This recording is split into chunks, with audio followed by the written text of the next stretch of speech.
Okay. ఇప్పుడు మనం ఇంగ్లీష్‌లోకి translate చేద్దాం. మొదటి వాక్యంలో ఉన్నటువంటి నంబర్ 1 ఏంటిదో చూద్దాం. చూడండి.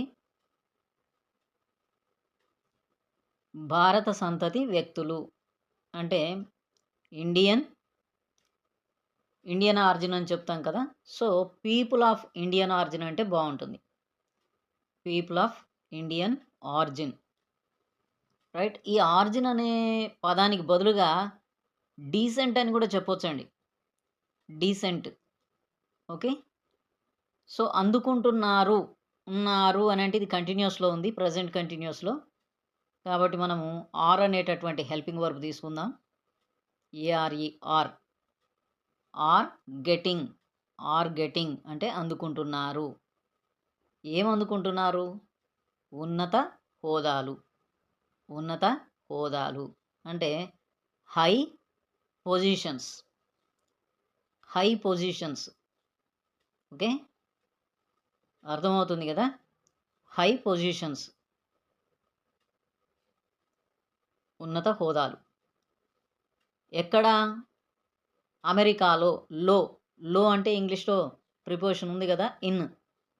చిన్న ప్రదేశాలైతే ఎట్ రాస్తాం. పెద్ద ప్రదేశాలైతే ఇన్ రాస్తాం. అమెరికా పెద్ద ప్రదేశం కాబట్టి ఇన్ రాసాం. అమెరికా రాసేటప్పుడు కూడా ఏ క్యాపిటల్ రాయాలి. ఎందుకనంటే name of A place. Proper noun కాబట్టి ఏ క్యాపిటల్ రాయాలి. ఓకేనా?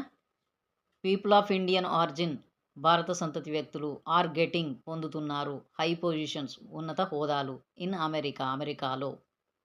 ఓకే. రెండవ వాక్యం చూద్దాం. అదే కోవలో. అదే కోవలో అనంటే ఇన్ ద సేమ్ కేటగిరీ అనొచ్చు. In the same category. సరే మనం ముందే రాసుకుందాం దీన్ని వాక్యంలో. In the same category. అదే కోవలో అని అర్థం. In the same category. జై భట్టాచార్య. ఇది నంబర్ 1 వర్డ్‌గా అనుకుందాం. జై భట్టాచార్య. ఎందుకంటే ఇన్ ద సేమ్ కేటగిరీకి మనం నంబర్ ఇవ్వలేదు.